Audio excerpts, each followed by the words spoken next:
It is Wild and Wacky Wednesday here on Main Street Sports Today, presented by the Tennessee Orthopedic Alliance of Columbia. I'm Maurice Patton.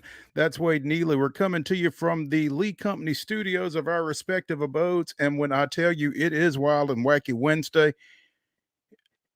here in a couple of minutes, you're going to know just what we mean, because it has been wild and wacky pretty much from the moment I got up and started checking social media this morning, and has continued. We will get you up to date if you don't already know, but this is we got a good show today. We're going to end it and our final segment with the weirdest, wildest, and wackiest stories from across the globe. We're going to start it with some pretty wild and wacky stuff as well, though. So, again, you'll see what we mean here in just a couple of minutes. But we're going to talk a little Braves. As in our next segment, we will be joined by Chris DIMINO of 680 The Fan, the flagship station for Atlanta Braves baseball. In the second hour, we will be speaking, as we typically do on Wednesdays, with Heather Williams of WCYB TV out of Johnson City, talking a little NASCAR. The Cup Series playoffs are right in her backyard this past weekend, and we will check in with her on that and what's next, because it leaves her current backyard and goes to basically her backyard as a child. So she's got to be excited about this stretch of racing right now, among other things. I'm sure I imagine her 3-0 Chiefs will come up at some point during the segment as well. Also going to talk a little WNBA, going to talk a little NBA, a little golf. We are just spanning the globe to give you the constant variety of sports, as Jim McKay used to say on Wild World of Sports. So looking forward to it here on this hump day. Wade, what's up? Man, it is all good. And like you said, we got a jam-packed show today. A lot of stories about money. Let's just put it to you that way. I mean, everybody's messing with somebody else's money. And hello. Yes. In a couple different topics we can get into today. That is a theme. I hadn't noticed that, but now that you mention it, messing with their money. People messing with folks' money. When you messing with my money, you messing with my emotions, Smokey. So yeah, if you've watched Friday, you know where that's from. But yeah, there is some money being messed with over the course of this show. Good catch. Looking forward to clarifying some of that as these next 2 hours go on. So it's going to be fun, man. It's especially under that overarching storyline there. I'm glad you caught that. A lot of talk about money and a lot of talk about the weather. I mean, kind of two constants in the world, but they kind of pop up in this show a little more prevalent today, I suppose. They are indeed. Yeah. So I tell you, since you have set that tone for the show, let's go ahead and get to yesterday's results and today's schedule on the rundown so that we can continue. This is the Rundown. You want a rundown? We got your rundown, folks. Buckle up. Here we go. Volleyball scores from last night. Riverdale was a 3-1 winner over Blackman. It was Murfreesboro Central Magnet with a 3-0 win over Cascade. Spring Hill on top of Columbia, 3-1 was your final there. Community sweeping Giles County 3-0. 3-0 was also the score between Eagleville, who defeated Moore County. 5-set thriller, Santa Fe outlasting East Hickman. Good win for Santa Fe there.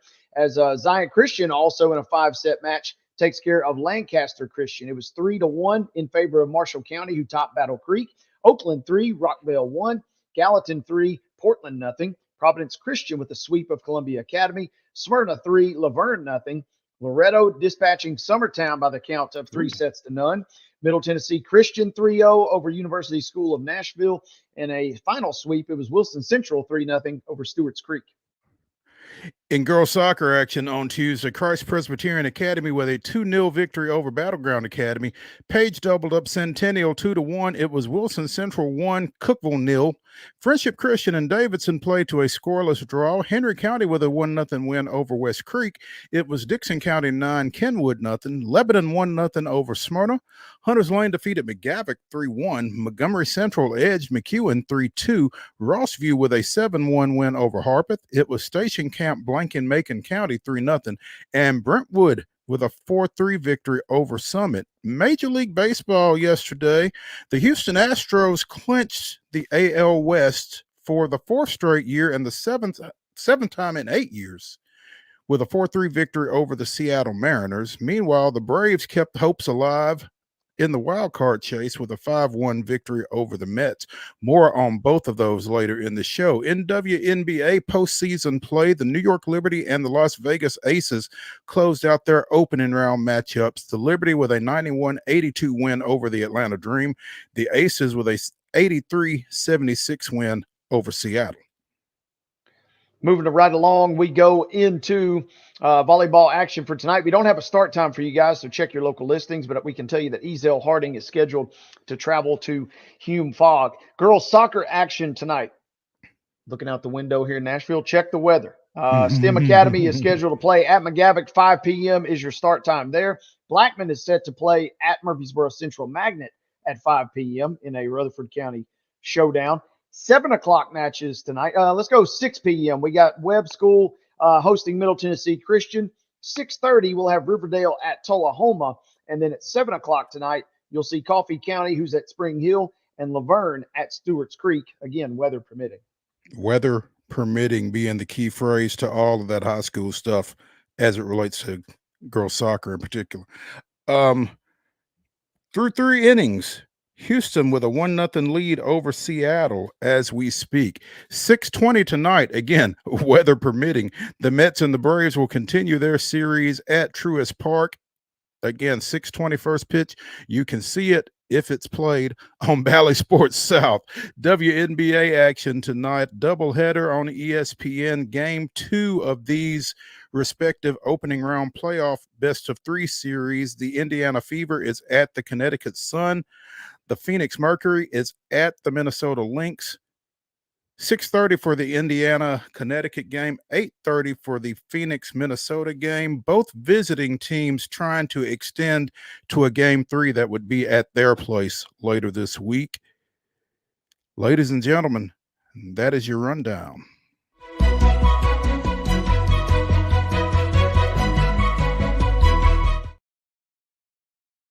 Your top story brought to you, as always, by Piggly Wiggly in Neely's Mill in Columbia. Be sure and go through there for their delicious daily deli lunch items, which are available from 11 a.m. to 6 p.m. Also, their hand-cut meats, and everything is cost plus 10% at the cash register. Piggly Wiggly, Neely's Mill, Columbia, bringing you our top story. And as Wade said, folks messing with folks' money typically does not go well.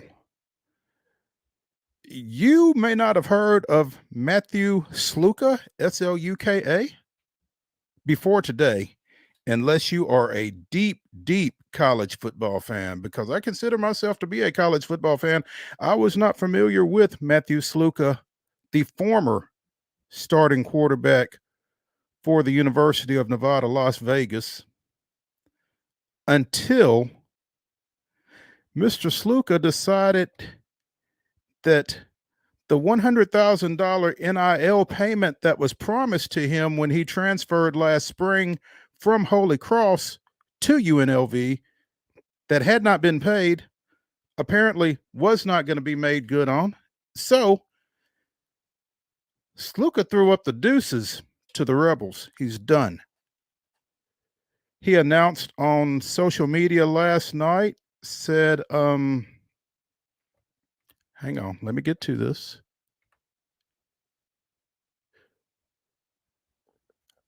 Where is it? I committed to UNLV based on certain representations that were made to me, which were not upheld after I enrolled. Despite discussions, it became clear that these commitments would not be fulfilled in the future. I wish my teammates the best of luck this season and hope for the continued success of the program. I'm out. Again, Sluka transferred from Holy Cross, led Holy Cross to the FCS playoffs in both 21 and 22. Last year, in a loss to Lafayette, rushed for an NCAA Division I quarterback record, 330 yards. and again, was the starting quarterback for UNLV in both wins over Houston and Kansas. And apparently early in the recruiting process, he was told that he would get $100,000 in NIL, and at some point, for whatever reason, that kind of fell through the cracks. So,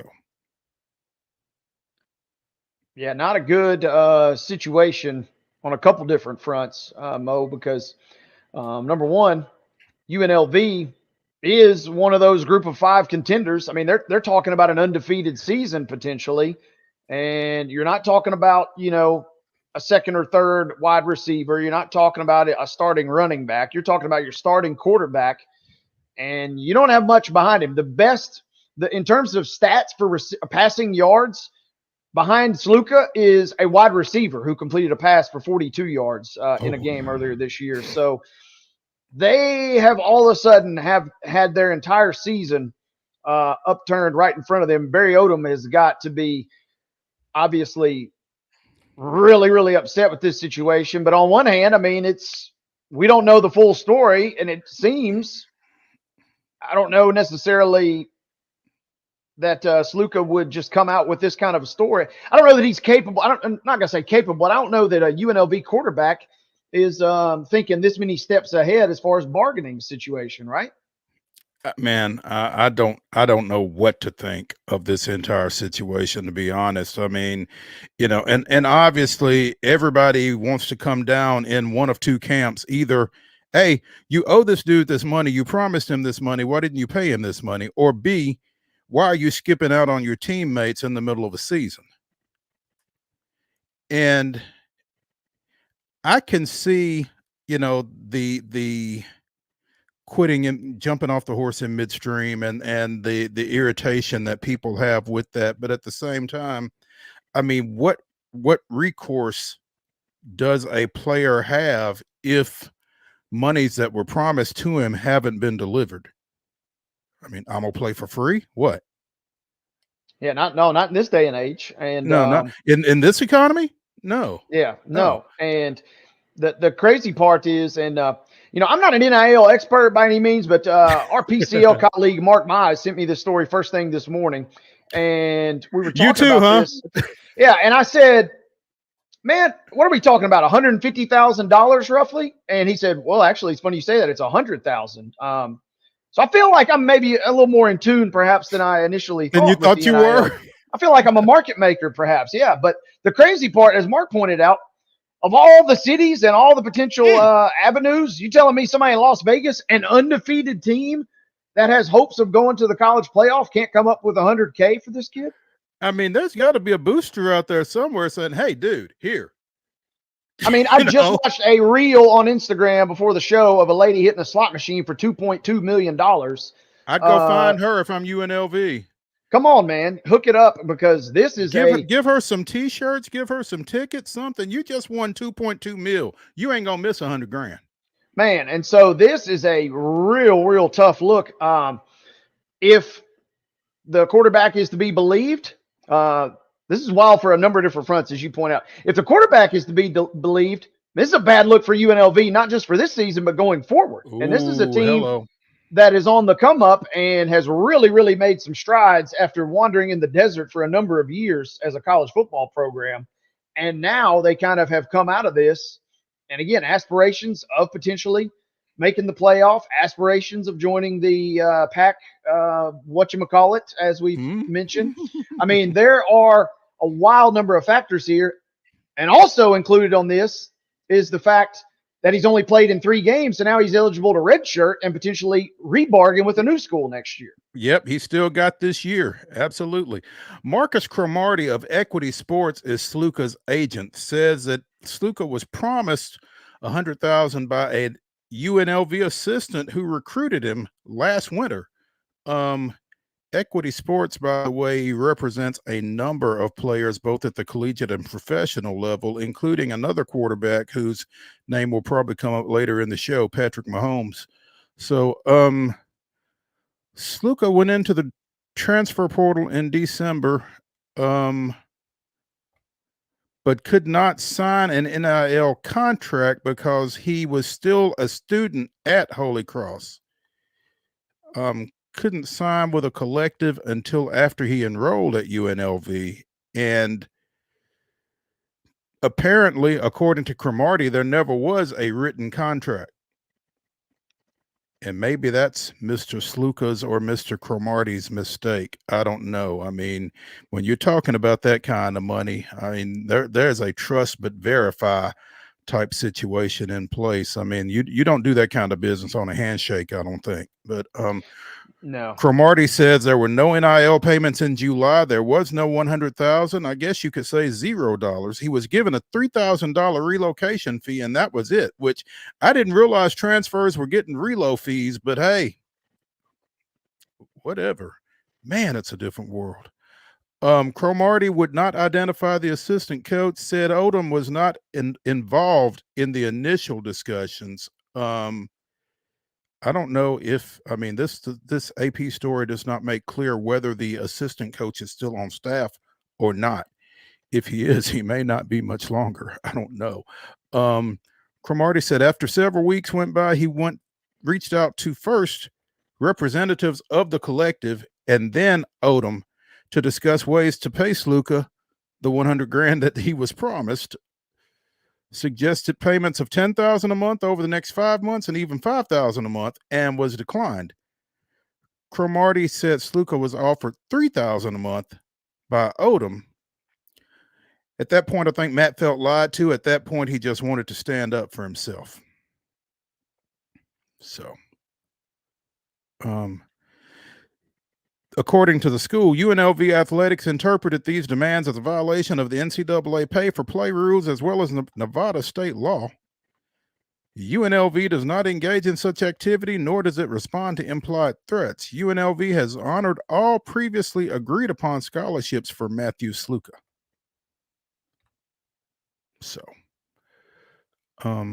as you pointed out, having only played in 3 games and with 4 games being the threshold for losing or retaining redshirt status, Sluka still got another year if he does not play in another game for UNLV. And as of right now, that seems to be the plan, barring a hookup between UNLV and the slot machine lady.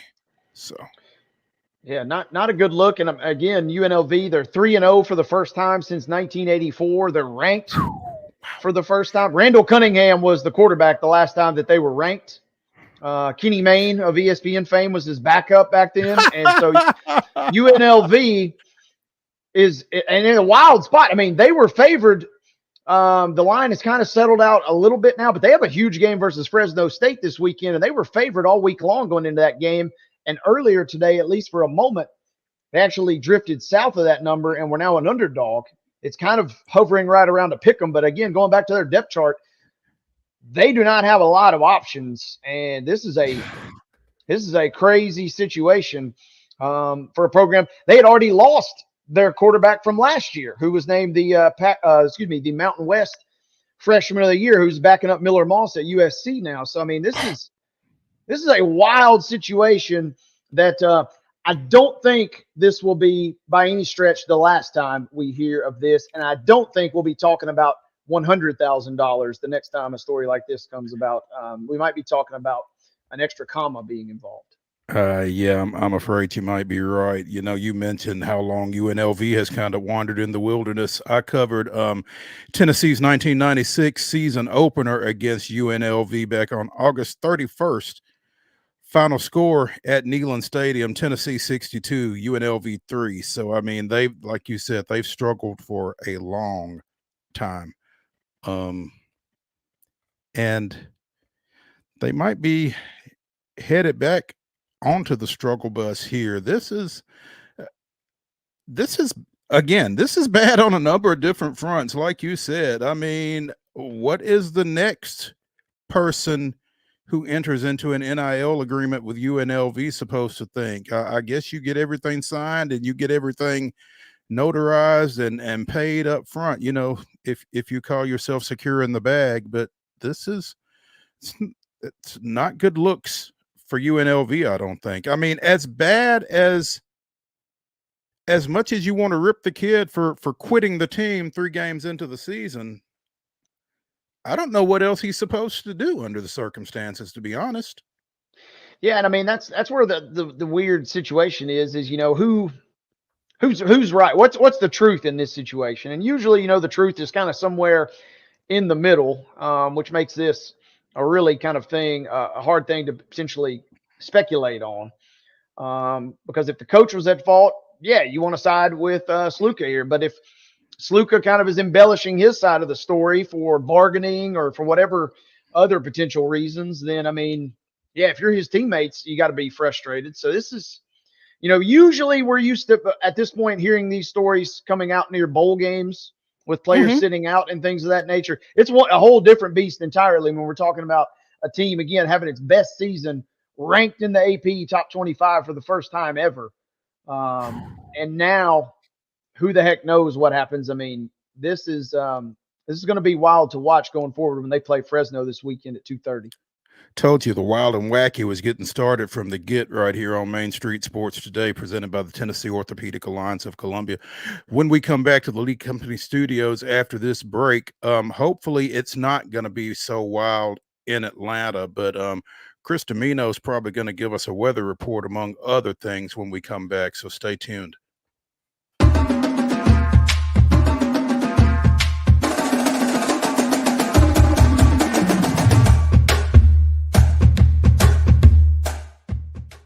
Whether you're an athlete or a weekend warrior, when it comes to your performance, don't settle for anything less than excellence. We're proud to announce that Mid-Tennessee Bone and Joint Clinic is now Tennessee Orthopedic Alliance of Columbia, where we are redefining sports medicine and orthopedics. Tennessee Orthopedic Alliance's team of expert sports medicine physicians understands the unique demands of your body. TOA Columbia specializes in personalized orthopedic care, offering state-of-the-art treatments for everything from sports injuries to joint replacements. Learn more at toacolumbia.com. So Busy Bee is a very close-knit family. We fight just like every family does. We have arguments, but we always come out with a solution to the problems. We don't just fight about what we want, we fight about what customers need. We want to make sure that every customer we go to is more than satisfied. And that doesn't just start whenever we show up at their door, that starts when we show up every day at work. We want to make sure that we are serving our customers to the best of our ability. He shoots, and he scores!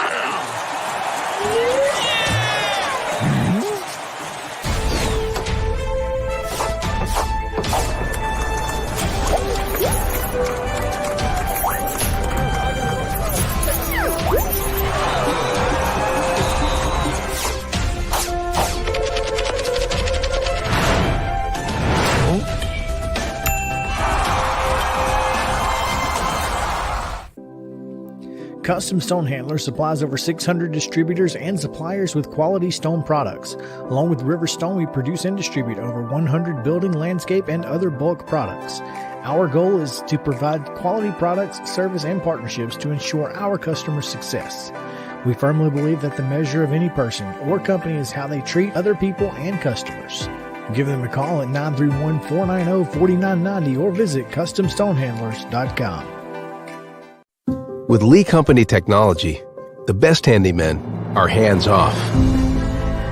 Lee Company techs have been using visual findings and other smart technology tools for years to add transparency and virtually take customers along. You see what we see, whether we're in a crawl space or on a roof.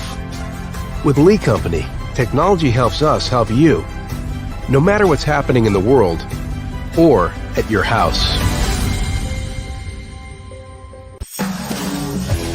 We thrive under the lights. A city of performers. Putting on one heck of a show. Headlining night after night. Welcome to Smashville.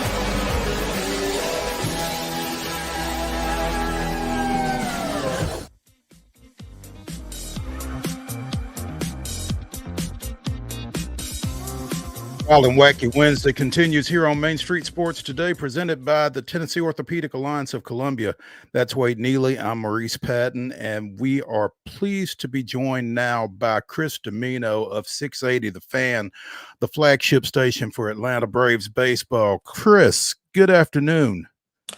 How are you guys doing? We're doing well, man. Doing very well. I guess the first thing we need to ask you is, what's the weather like?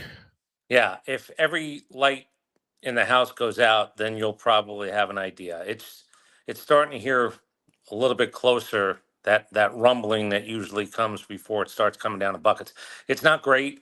I gotta, as soon as we're done, I'll head back to the studio for what's supposed to be a pregame show for the Braves game tonight. It could turn into a rain delay and then a nap and then a little bit more rain delay. And because of the situation and really no days left, we had Brian Snicker on today, and I wouldn't be shocked if 11 o'clock tonight, if there's a window to play ball, they're going to play ball at 11 o'clock tonight. There's no curfew.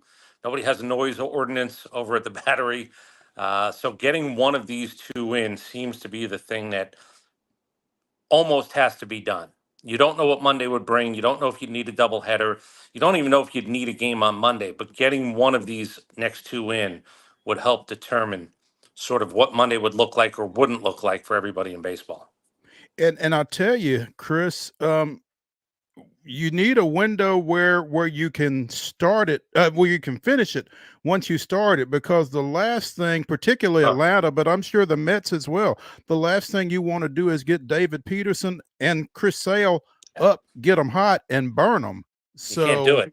Yeah, you can't do it. I almost think, again, I don't know if you want to play this game in chunks. If I get a window that's 45 minutes or an hour, do I throw somebody out there, i.e. not Chris Sale, somebody else? Do I put a bullpen guy in? And do I just sort of say, we've got to play this one by ear? But no, you can't burn a couple innings in Chris Sale, or Chris Sale start with everything that's on the line. They can't afford it with Peterson as well. So yeah, it's sort of the game within the game, including whatever Mother Nature wants to do or not want to do when it comes to dumping all over the city of Atlanta. And look, at the end of the day, if you had a home field advantage that you thought you were going to create, because the building can get pretty hot, you're not going to have it tonight. Because if you play, no matter what time it is, you're not going to be playing in front of anybody. This is going to be one of those where this is a baseball game that people will be watching on TV as long as they have power around here to watch the baseball game. Yeah, and obviously on social media, New York fans are like, should have moved it, Yeah. could have moved it here, blah blah blah. We 12 went through o'clock. this a couple of years ago as well in a Yeah, very the Tigers similar moved the game. situation. The Tigers moved the game yesterday to early afternoon. They were supposed to play last night. They moved the game to early afternoon.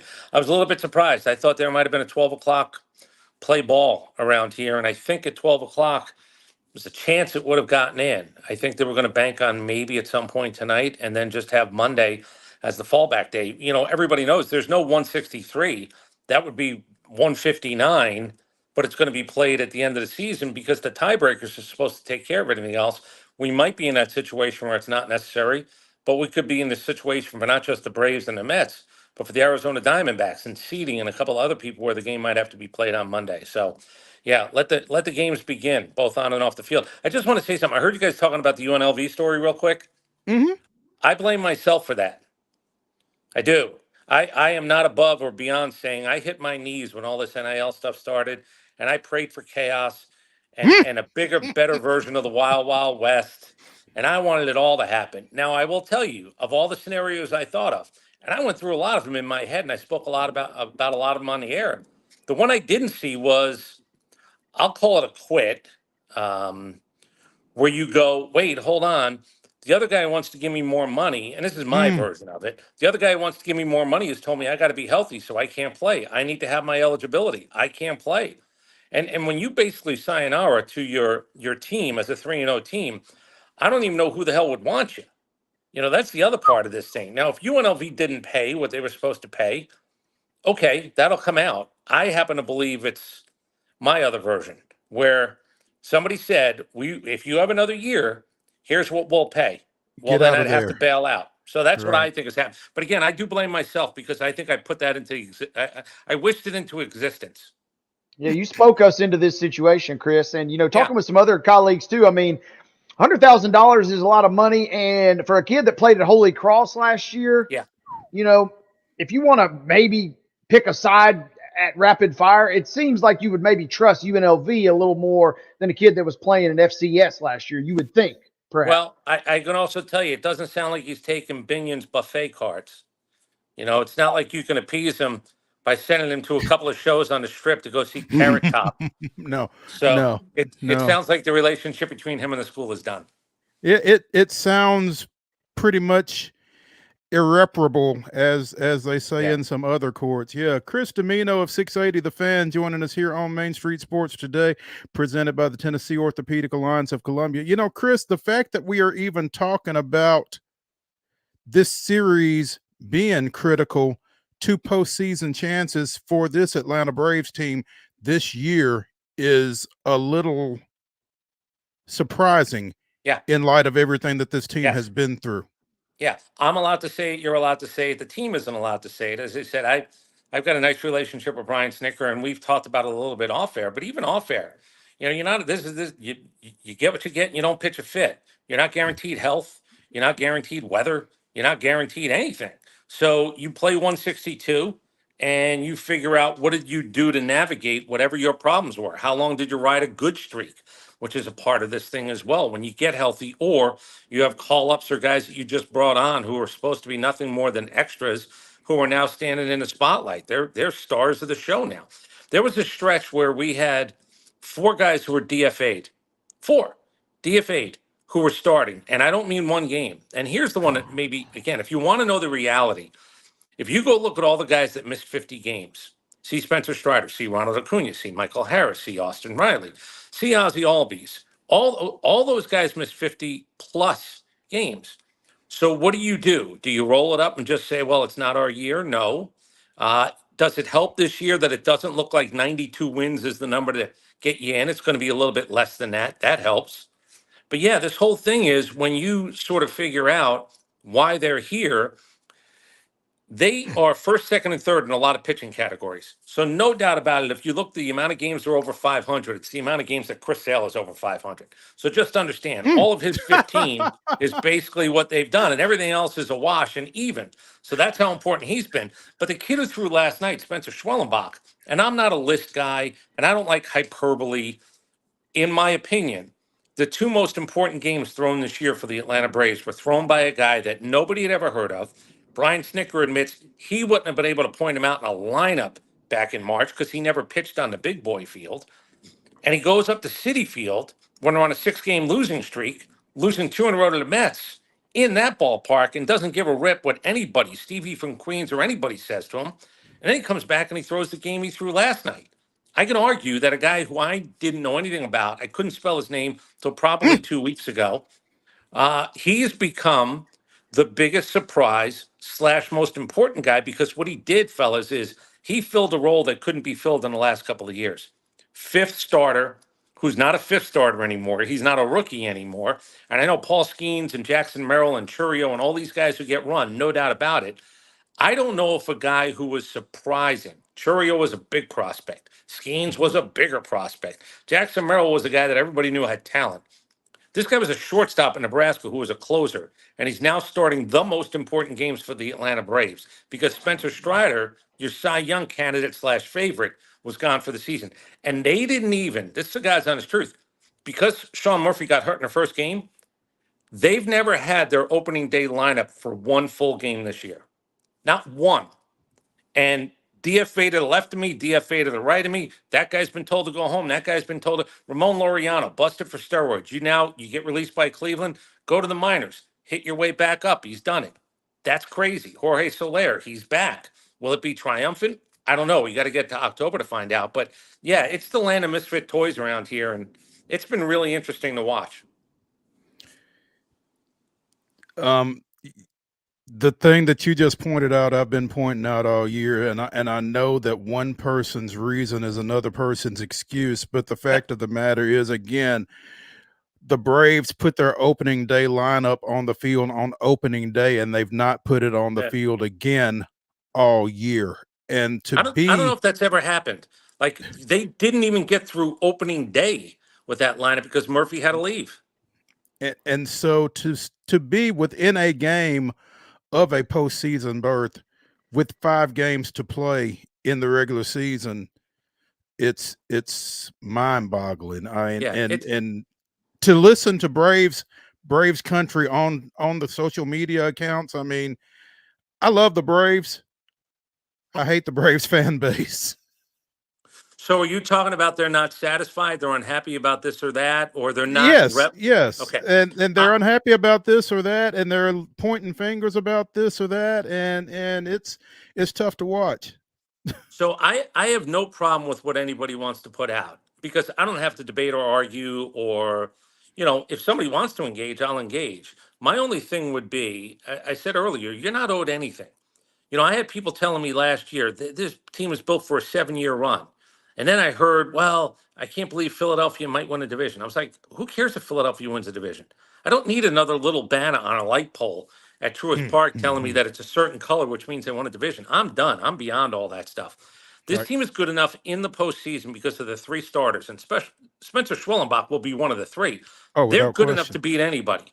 Now, do they have a 3-run home run or two in them? Michael Harris looks like he might. Matt Olson looks like he might. Jorge Soler looks like he might. I've said for 2 months when anybody asks me, I've heard people around me in social media say, that was it. That loss last night. They're done. I have not wavered for a second. I don't know if they get in. I don't know if they don't get in. Every day I'm a little bit happier or a little bit not happy. But it's never been one game deciding whether they were going to go. That game in Colorado, that Sunday where they lost the 8-2 lead, that was the one where everybody said it's over. I was like, why would it be over? Because the Cincinnati Reds are going to play themselves out. St. Louis is going to play themselves out. Chicago is. So it's going to come down to, do the Padres catch the Dodgers? And then is it Dodgers, Arizona, Mets, and us? 4 teams, 3 chairs. Okay, let's go. I mean, what's the downside to that? I'm interested as a fan in that type of thing. I want to see I want to see if Michael Harris, has stones this time of the year and maybe even a little bit later into October. Is he an alpha dog? Never going to know until we see this week play out and then the possibility of watching a guy like that play in October. I'm not down about any of that. Chris, to your point, as a pure neutral observer / Astros fan in this situation, Yeah. The Major League Baseball postseason is by far the most stressful, maybe outside of NHL. But if you're a neutral observer, it's the most entertaining. And so looking at the National League, to me, this is absolutely compelling stuff. And especially the fact, I mean, like you said, where did the D-backs fit in this whole situation? Because we were so fixated, Yeah. Braves, Mets, Braves, Mets, Braves, Mets. And all of a sudden now, like you said, 4 teams dancing for 3 spots.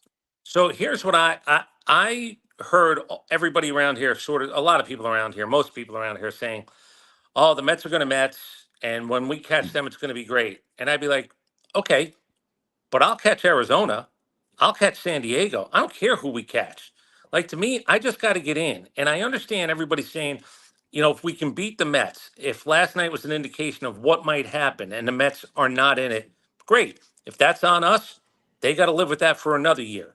I'm okay with that. But I never centered in on who it was. I just needed it to be somebody. And I can tell you, a month ago, I said, here's what's going to happen. In the last 2 weeks of the season, somebody's going to be bad enough to go 3-7 in 10 games.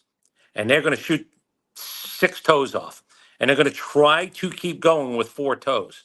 And that's not easy to do. It might be Arizona. They had their loss on Sunday, which was the equivalent of our loss to Colorado, where they just blew a big lead. And they got skunked again last night, 11-0. Now, test your mettle. Are you going to shake it off? Because you've been a playoff team, it looked like, all year, and now you're not. And look, if the Tigers, and I don't like win probability, win probability is a joke. When they start to tell me about who's going to win a game or who's going to go to the postseason. So here's what I know. August 15th, the Tigers had a 0.2% chance of going to the postseason. 0.2. Now, I know what it is they are. They're a playoff team today. 0 and 100 are the only 2 numbers that count in win probability. Nothing in between. 0 and 100. As a matter of fact, I got your guys, the Astros, on behind me today. I'm fascinated as a fan to see Bobby Richardson, World Series MVP, Bucky Dent, World Series MVP, Scott Brocious, Bill Mazeroski had a big moment. This game is built for stars, no doubt about it. But if you don't have somebody come from behind the left field wall and make their presence known, it's hard to win in baseball. Is it a crapshoot? I don't want to go that far, but I can tell you that what it is everybody goes to 0-0. Shohei Ohtani's going to have no numbers. Aaron Judge is going to have no numbers. Bregman's going to have no numbers. Nobody will have a number. And we get to then find out who actually is up, prepared, and ready for the moment. And the game has been littered. I used to tell people all stars are made from, April to July. Stars are made from April to September. Legends are made in October. Mm-hmm. You got to help your team get there, but then everybody goes back to zero. I think it's the greatest thing about the game is that everybody now has a full-blown reset. And then you got to go figure out who might be the guy today, and can I put him in a position to be the guy? Well, that's to your point, too. It's why, to go back to the NHL comparison, it feels like there's more parity in the postseason in baseball than any other sport outside of maybe, the NHL. And it's for that very reason. Doesn't matter what you've done for 162 games. If you have an absolute dud in 163, aka the first game of the postseason, I mean, that could be enough to sink your whole postseason hopes right there. I watched the St. Louis Cardinals put up 10 runs in the top of the first. By the way, home field advantage last year, small sample size. I'll just go to 2023, 15-26. Home teams were 15-26, winning the game in last year's postseason. There's no home field advantage. I know you want it to be there. You want the gate. You want your crowd. You want whatever things that your guys are used to, sleeping in a bed, whatever. But last year, 15-26 will tell you that there's no home field advantage. The thing about baseball, the NHL, you're always like one bounce away. In baseball, you might say that. But overtime in hockey is just sort of the great elixir that I don't care who you are at that point. Like nothing matters. People talk about analytics, and we had Brian Kenny on a few times, and he and I went at it pretty good because he said at one point a couple of years ago, there's no such thing as clutch. And I found that to be the most ridiculous statement I'd ever heard. And we went on about, of course there's clutch, but here's the problem. You can give me all the numbers, and they keep inventing new numbers, pluses, minuses, 4 letters, 3 letters, capital letters, small letters. They keep coming up with more of them. You know what nobody's ever done, which I would do if I was the guy running an organization? What's your heart rate? I'm serious, with a monitor. What's your heart rate? Do you want to be on the mound? If you're the shortstop, you want the ground ball hit to you. The walk from the on-deck circle to the batter's box in a big moment. What's your heart rate? What's your pulse? And to me, that would be the number, for me, that would be every bit as important as anything you've done for 162, because they're not created equally. Tuesday night in June is not a Friday night in October. And if you don't understand that, and some will step up, some will get lucky, some will get unlucky, get all those things too. But there is something to being said about, we are going to give you an opportunity. And you're going to get multiple games to do it, not a one and done until it's a one and done situation. Who's the guy? Who are the two? Who doesn't step up? This team with runners in scoring position, the reason they're in the position they're in, and they probably even shouldn't be here based upon everything we just said, their runners in scoring position numbers are atrocious. They're atrocious. For everything they do on the mound, they haven't done with runners in scoring. They're tied for 4th in Major League Baseball in home runs. Nobody knows that because it doesn't feel like it. But the runners in scoring position, man on third, less than 2 outs, second and third, 1 out. Those numbers have been terrible. But guess what? They all go away once they all go away and you start playing in October. Chris DIMINO of 680 The Fan, the flagship station for Atlanta Braves baseball, joining us here on Main Street Sports today, presented by the Tennessee Orthopedic Alliance of Columbia. Chris, man, we're hoping that the rain delays are few and short over the next couple of days, and appreciate you taking some time with us before you head over to the ballpark and deal with all that. Thank you so much. Yeah, go Braves. I would say go Astros. I'm really not going to do that. I don't have any interest really in that right now, but I get it. Everybody picks their lot in life. It's a tough road to hoe, I suppose, right? Yeah. Well, everybody's got questions. Verlander is a question for you guys. Everybody's got something. I tell my kids, I got 21 and 19-year-old girls. I say you can control what you can control, and the stuff that hits you, how you handle it is basically what people are going to say about you. So it's the same way with grown men, 26 of them in a coaching staff and a clubhouse. Here comes the adversity. Who deflects it, who eats it, who throws it away, and who has to wear it around their collar and it doesn't go well. That's kind of the beauty of sports, no doubt about it. Absolutely. Chris, we'll catch up with you, man. Thank you. All right, guys, listen, enjoyed it. Thank you, All Chris. right. When we continue here on Main Street Sports Today, presented by TOA of Columbia, after this break from the Lee Company Studios, we'll be talking a little more baseball. Those Astros that Chris couldn't bring himself to wish well, but we get it. And some other stuff at the major league level, including more folks messing with folks' money. Stay tuned after this.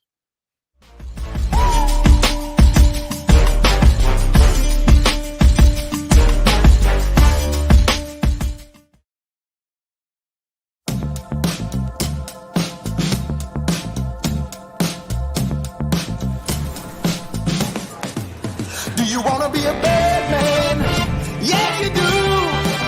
Do you want to taste sweet salvation underneath the summer moon? Do you need another hand now? Yes, you do. Go see Miss Josie down on Columbus Avenue. All right, Columbus Avenue.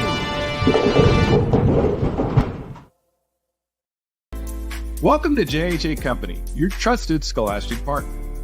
We continue to serve schools with yearbooks, letter jackets, and graduation regalia. But now we offer so much more.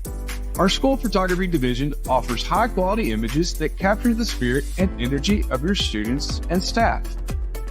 Let us help build your identity, creating a cohesive look that represents your school's values and traditions. Our e-commerce solutions make it easy for schools to manage and sell their branded apparel online. Let's work together to make every school year unforgettable. Visit our website or contact us today to learn more.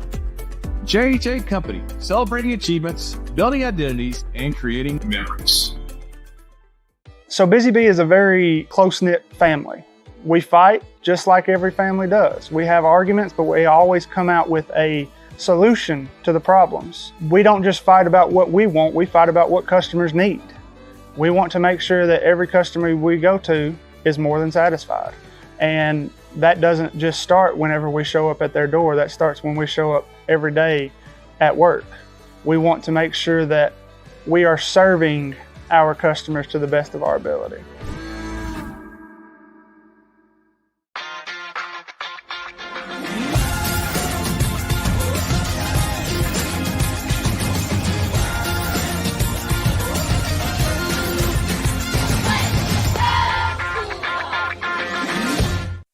With Lee Company technology, the best handymen are hands-off.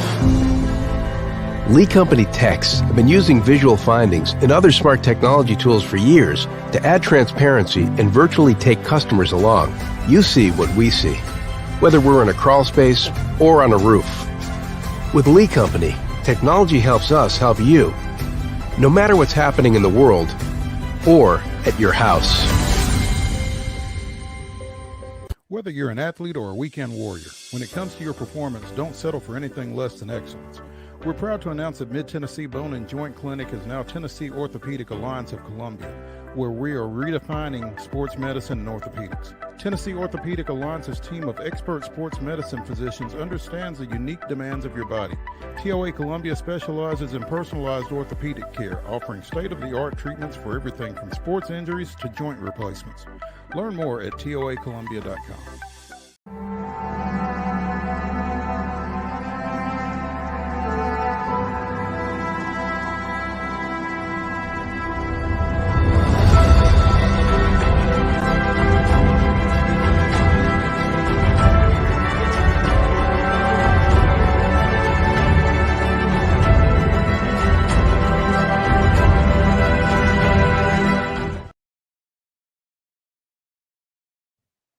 September 25th, 2003, Freddie Freeman walked off the Marlins with a two-run homer as the Braves won 4-3. The win clinched a wild card berth in the National League playoffs for Atlanta as Washington won the National League East. Additionally, it marked the 22nd straight victory for the Braves in a game started by Chris Medlin, tying a record previously set by Hall of Famer Carl Hubble and matched by the Yankees' Whitey Ford. That was this day in Braves history.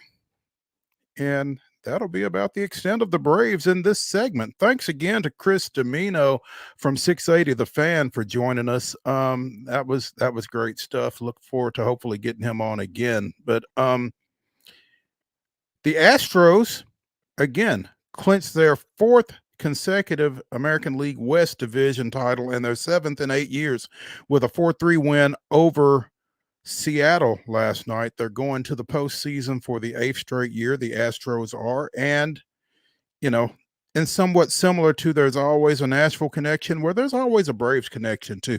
Jason Hayward started in left field for the Astros last night, made a nice catch at the wall there at Minute Maid, and then hit the go-ahead 2-run home run in the 5th in that 4-3 victory.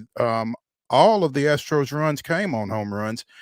Got a Breggy bomb and a Kyle Tucker home run in addition to Hayward's two-run job for ultimately the game winner there. Good win for Houston, and one of those where as my computer is completely frozen. Oh no. Well, we can still hear you. Oh yeah, there we go. It was just slow. It was refreshing to remind me that the Mariners have now jumped ahead 2-1 is all it was doing. But yeah, so good news. You knocked that out of the way. And kind of like Chris was mentioning, it's fun to look at the percentages, but it is, to his point, it is interesting because Tigers with 0.2%, that can change wildly if just a few things go here and there. And so to that extent, the Mariners, they got to pin all their hopes now on the wild card. And as slim as they are, there are slim chances for them. So they are in desperation mode. And on Houston's side, just because you took care of business last night and now you're in the postseason, you certainly don't want to go in with a whimper. You kind of would like to string together at least a little win or two, maybe get a little bit of mojo heading in. So it'd be fun to watch them down the stretch in these next couple of games. It's funny when you look back. This Astros team was 10 games back of Seattle at one point, and Thomas Harding had to, to the extent that you were out on a ledge, because you don't get as crazy about the Astros as I do about the Braves, and that's a healthy thing. That's a good thing. But he was kind of giving you the Aaron Rodgers RELAX, and sure enough, they're in. They've won the division. You forced Seattle, like you said, into a wild card or bust situation at this point, and they are up 2-1 in the bottom of the 6th right now. But to go from 10 games down to division champs, and that's not 10 games down in April. That was in like late May, early June. Yeah, I believe so. June was when they really kind of started getting it going. July, they kind of started making up a little more ground right around the All-Star break. And then August, they had a sensational month, which really kind of propelled them. And it felt like there was a week or two where they were trading games and trading places with the Mariners back and forth. But it felt like once they kind of overtook them, they would be able to pull it off. The other wild thing, too, is kind of all along, this is the other thing about those percentages. It was crazy. Their chances of winning the division in some of those days were pretty low, but their chances of either making the playoffs, or they've still been kind of rated as one of the teams to potentially win the World Series.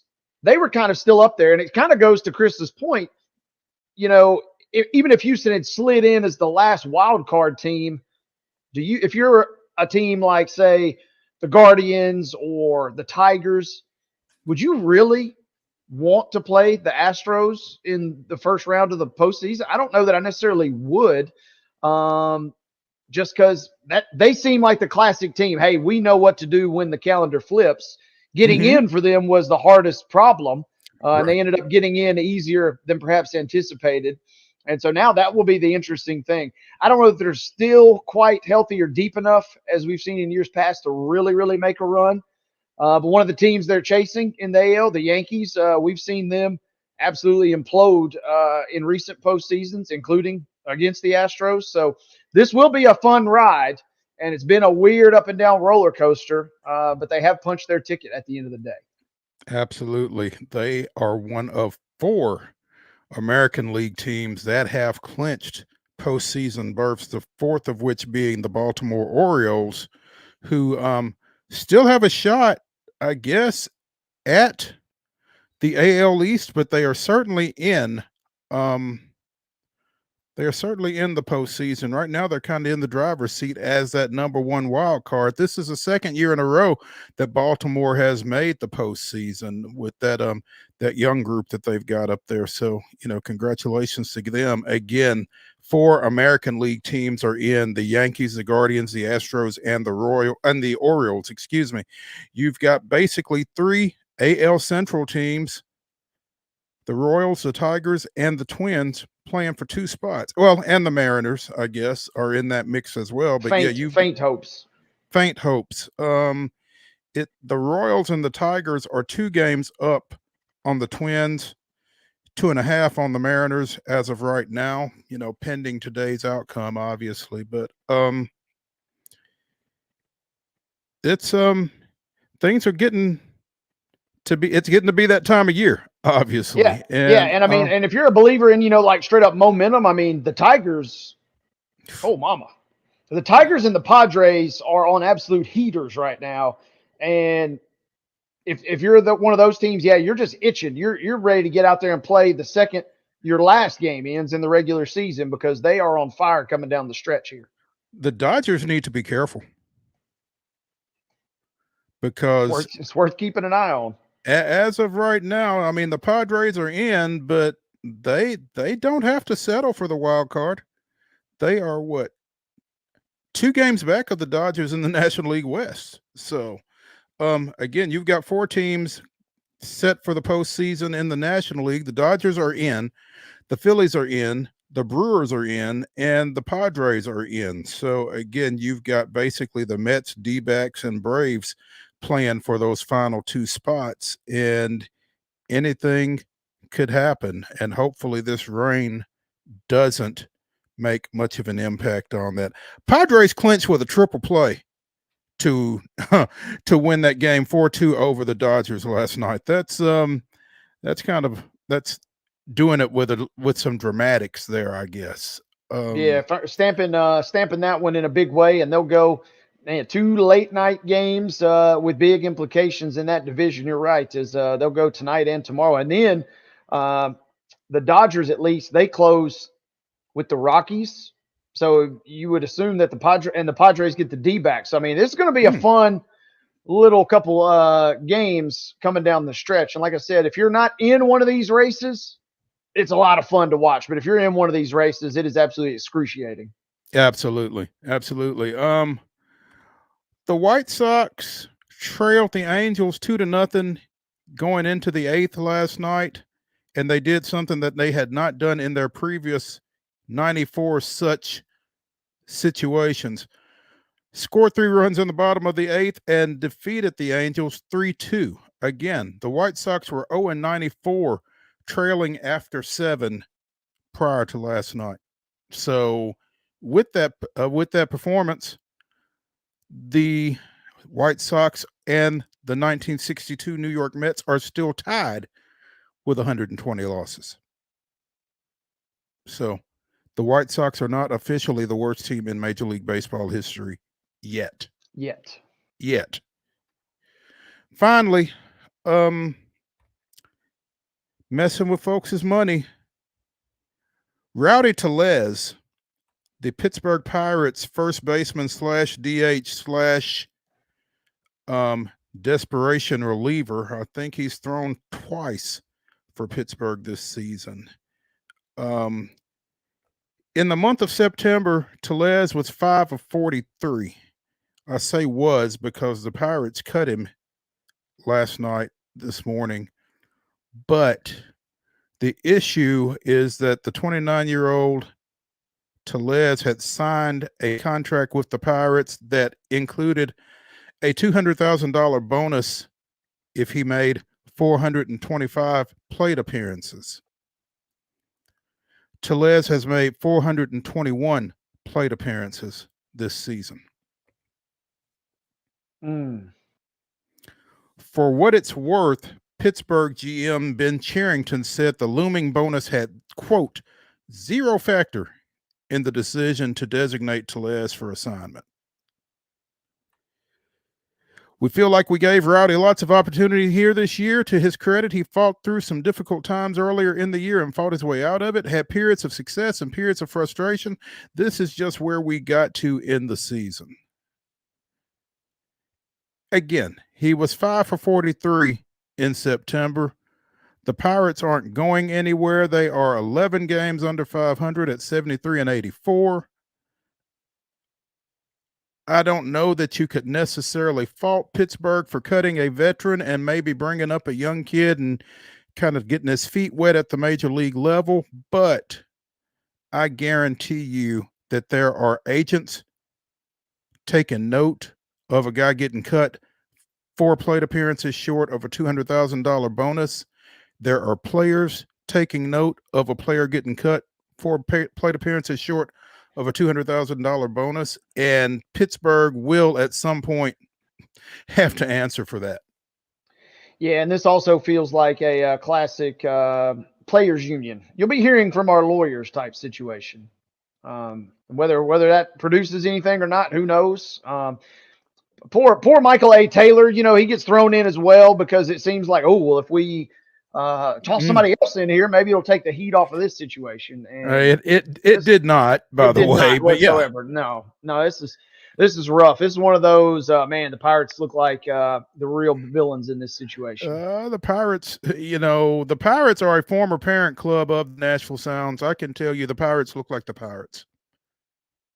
This ain't their first rodeo. So, our number one here on Wild and Wacky Wednesday, Main Street Sports Today, is in the books. When we return to the Lee Company studios for hour number 2, we will get into the grab bag with a little WNBA talk. Stay tuned after this.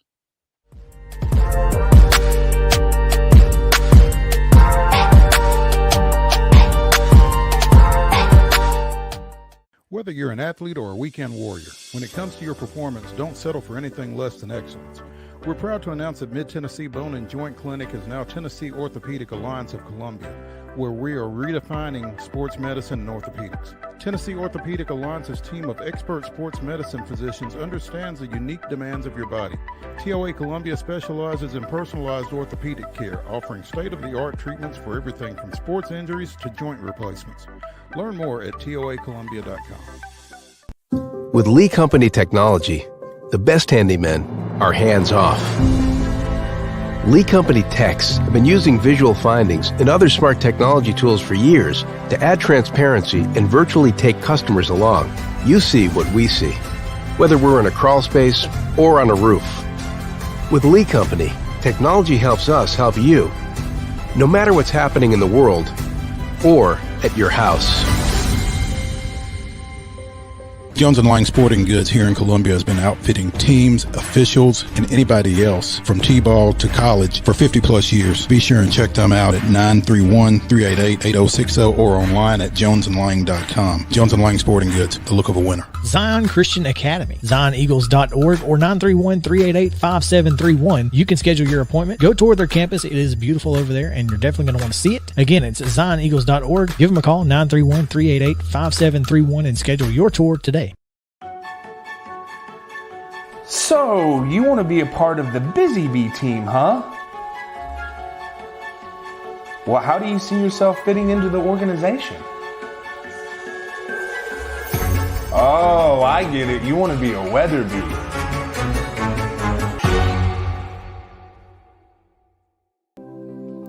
Custom Stone Handler supplies over 600 distributors and suppliers with quality stone products. Along with River Stone, we produce and distribute over 100 building, landscape, and other bulk products. Our goal is to provide quality products, service, and partnerships to ensure our customers' success. We firmly believe that the measure of any person or company is how they treat other people and customers. Give them a call at 931-490-4990 or visit CustomStonehandlers.com. Piggly Wiggly, located in Neely's Mill Shopping Center, is Columbia's locally owned and operated Cost Plus 10 grocery store dedicated to serving the community with low prices and smiling faces. Piggly Wiggly offers fresh, hand-cut meats daily as well as daily hot plate lunches from their deli counter. You're certain to see smiling faces and a helping hand when you're here at Piggly Wiggly. Come by and check out our fresh produce, high-quality meats, and more. Down home, down the street, we'll see you at the Pig.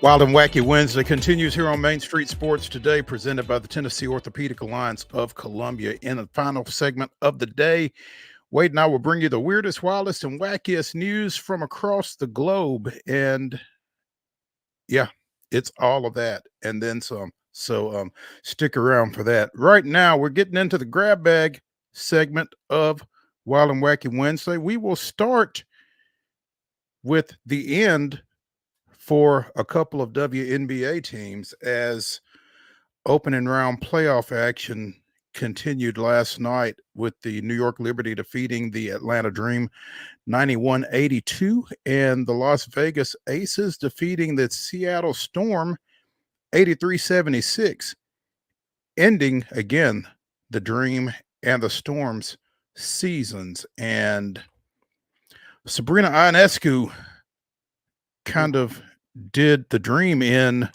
by herself, a playoff career high 36 points with 9 assists for the former Oregon standout in that victory for the Liberty there. So 36 points, 9 assists, 3 steals, 12 of 23 from the floor. The most points in a series clinching game in franchise history, and tied for the most points in any postseason game by a Liberty player. Well, dang, I should have scored one more, huh? She said, after scoring or assisting on 55 points, 55 of 91. Man, and you'll take the Dream. that. Yeah, you'll take that. And the Dream gave a spirited effort. You put up 82 points, and you're thinking probably got a decent chance to win this game, but not with the way Ionescu was playing last night. My goodness. Yeah. So between that and again the Aces 83-76 win over a really tough Seattle team, you get a Liberty Aces rematch, but this time in the semifinals. And it almost feels it feels like we're cheated a little bit. But I mean, the Aces battled throughout this season to the number 4 seed. The Liberty is the number 1, and you can't change that. So here we are. It's a best of 5 semifinal matchup. Yep, kind of like Chris had mentioned. I mean, they had their chances, the Aces, that is, to go up further in the seeding potentially, but just kind of too slow of a start. And we talked about the injury issues they battled through, and I mean, they just didn't find their real stride until probably the last third of the season. So there's another show that they have a segment called Happy Trails, and then there's another show that says Gone Fishing. And the Dream and the Storm, I don't know that they're going to Cancun, but they're going someplace warm and nice for the next. Absolutely, and they will be joined by 2 other teams tonight. Yeah, Kelsey Plum helped send the Storm on their way. 11 of 15 from the floor, 29 points, and Asia Wilson does what Asia Wilson does, 24 points, 13 boards.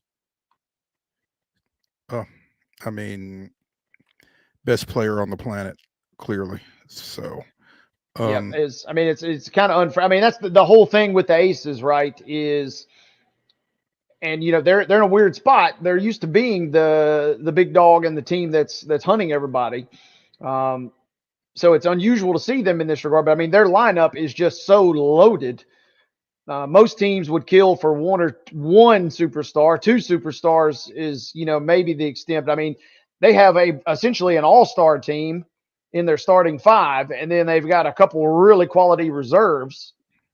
I mean, they're just stacked. This semifinal series is, you can make a strong case. This is a de facto championship round coming up.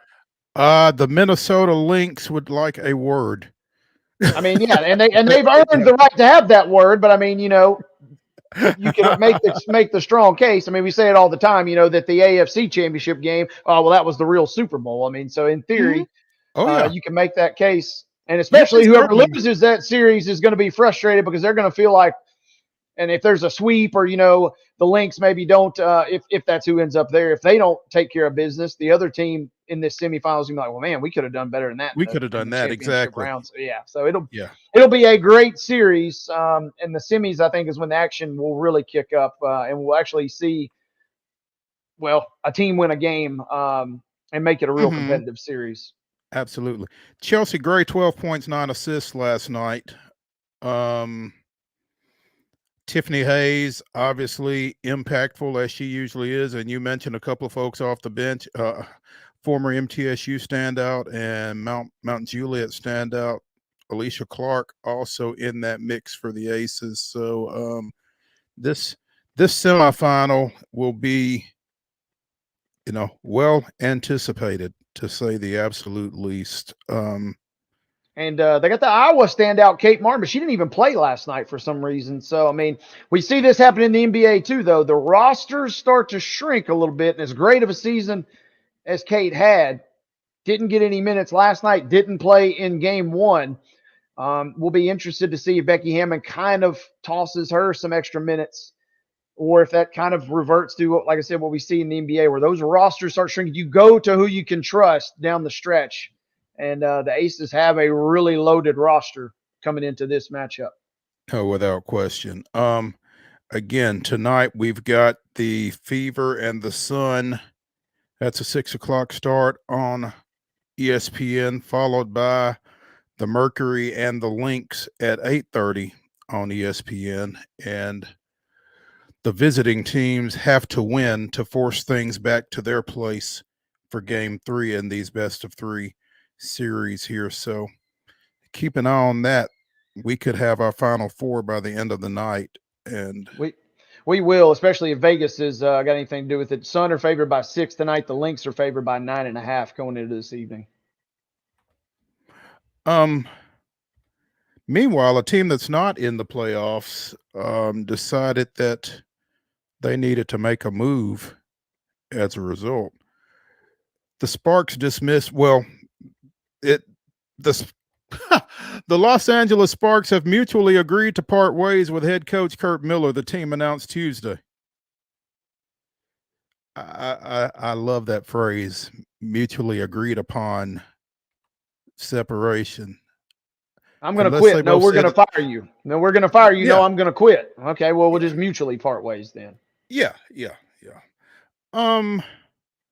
In 2 years in LA, Miller was 25-55. The Sparks finished last this year, did not make the postseason in either of his seasons there, but he's a 2-time WNBA Coach of the Year.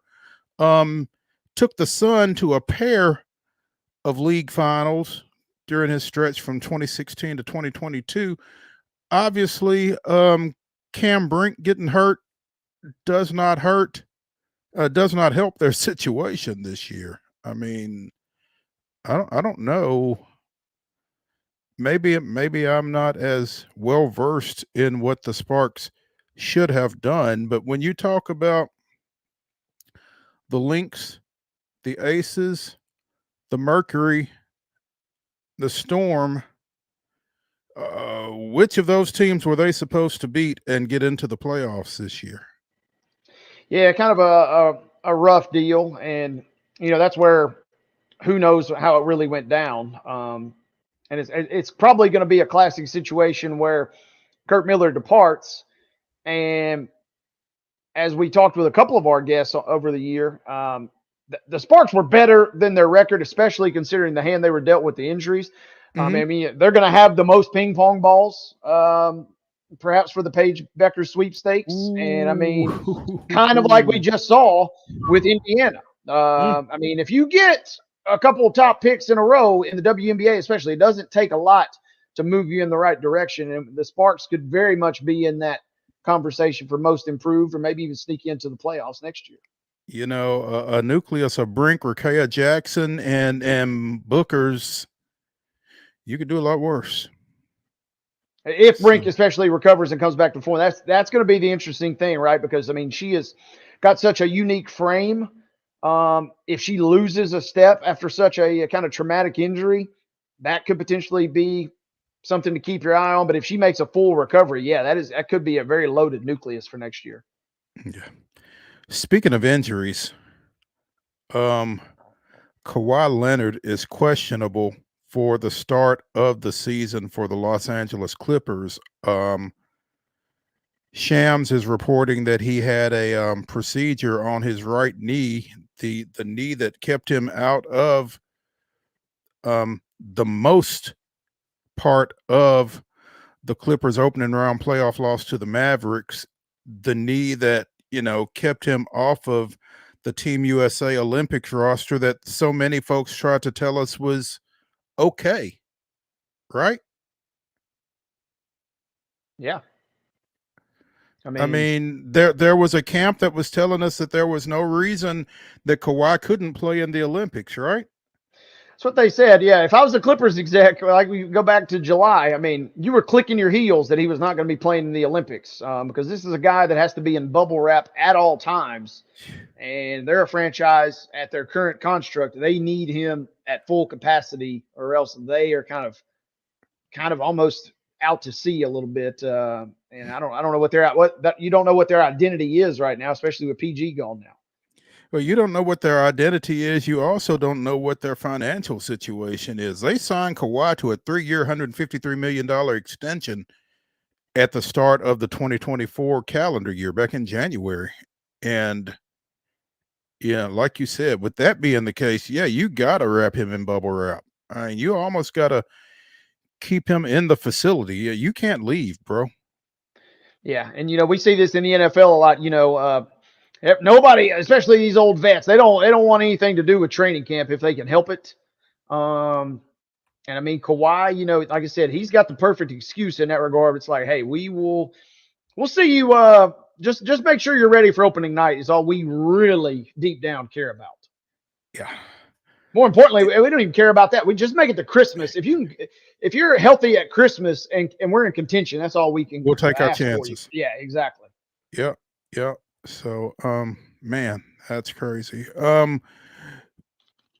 We missed yesterday. Well, we didn't miss it. We had this on the run of show. We just weren't able to work it in. Former Packers quarterback Brett Favre, former Jets quarterback Brett Favre, excuse me. Come on. Apparently has been diagnosed with Parkinson's. And you hate to hear that for anybody. This guy is 54 years old and has been diagnosed with Parkinson's, an incurable degenerative disorder. And I can't imagine anybody, but particularly someone of that age, being diagnosed with such a brutal disease. And it's just really tough. Sad situation. I got a notification yesterday or 2 days ago when this went down, and it was cut off. And I didn't see it. It said diagnosed, and my initial thought was, CTE, unfortunately, because, I mean, this is a guy that said back in 2018 he suffered, quote, more than 1,000 concussions during his 20 seasons in the NFL. Oof. I mean, you hate to say it like this, but of all the players, it felt like this was an inevitable, unfortunate health diagnosis for a guy that took a beating and played through a lot of injuries in a quote unquote less safe NFL, to say the least, back then. Yeah, that's tough, man. Finally, we have a PGA Live made for TV matchup set for December in Vegas, as Scotty Scheffler and Rory McIlroy will take on Bryson DeChambeau and Brooks Koepka. I don't know if it was meant to be a PGA Live square off, but that's certainly the way it's shaping up. That's going to take place, like I said, sometime in December out in Vegas. So, guess a matchup between those four will certainly be riveting if you are a golf fan. Yeah, this will be, we had Barkley and we had Tiger and, Aaron Rodgers and Steph have played all in the match. This is kind of going to be a fun one in the sense. The celebrities are cool, but this will be kind of a unique deal here with PGA versus Live. And kudos to the, television networks and the execs for kind of piecing this together, because I'm not going to say it's ran its course, but you kind of almost hit on every one of these before. And this is another unique way to kind of draw some eyeballs that I don't know if you just trot out another random celebrity or, a crossover athlete. I don't know that sparks as much attention as this particular matchup might draw this year. Right. So there's something to look forward to as you get closer to Christmas, something else to keep you from getting out and doing your shopping probably. But anyway, let's take a break here from the Lee Company Studios. When we return on Main Street Sports Today, presented by the Tennessee Orthopedic Alliance of Columbia, we will be joined by our NASCAR analyst, Heather Williams of WCYB TV out of Johnson City. Stay tuned when we come back.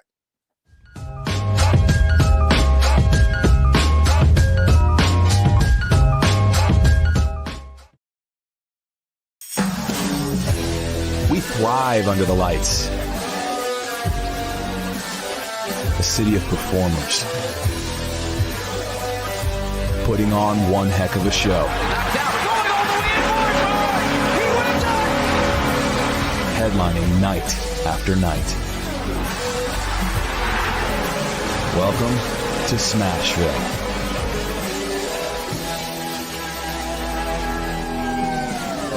Whether you're an athlete or a weekend warrior, when it comes to your performance, don't settle for anything less than excellence. We're proud to announce that Mid-Tennessee Bone and Joint Clinic is now Tennessee Orthopedic Alliance of Columbia, where we are redefining sports medicine and orthopedics. Tennessee Orthopedic Alliance's team of expert sports medicine physicians understands the unique demands of your body. TOA Columbia specializes in personalized orthopedic care, offering state-of-the-art treatments for everything from sports injuries to joint replacements. Learn more at toacolumbia.com. With Lee Company technology, the best handymen are hands-off.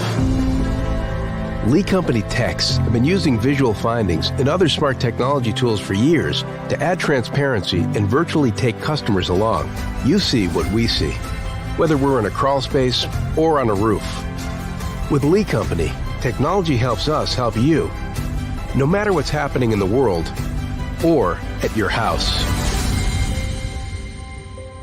Jones & Lang Sporting Goods here in Columbia has been outfitting teams, officials, and anybody else from T-ball to college for 50 plus years. Be sure and check them out at 931-388-8060 or online at jonesandlang.com. Jones & Lang Sporting Goods, the look of a winner. Zion Christian Academy, zioneagles.org or 931-388-5731. You can schedule your appointment. Go tour their campus. It is beautiful over there, and you're definitely going to want to see it. Again, it's zioneagles.org. Give them a call, 931-388-5731, and schedule your tour today.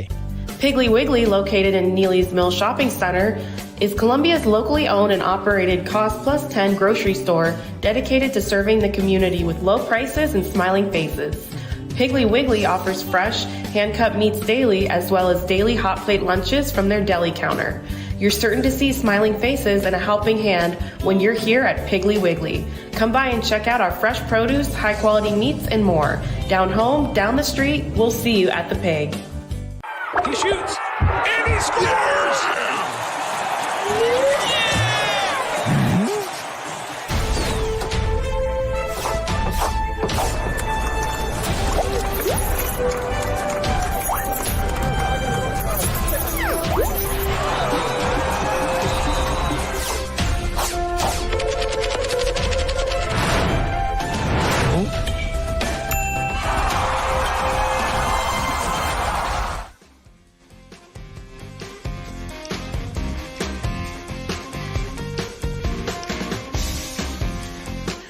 Wild and Wacky Wednesday continues here on Main Street Sports Today, presented by the Tennessee Orthopedic Alliance of Columbia. In our final segment, Wade and I will be bringing you the weirdest, wildest, and wackiest news from across the globe. Right now, I'm not sure how wacky NASCAR is, but we've got Heather Williams to tell us. Heather. I guess it depends on what part of the weekend you're talking about as far as wacky.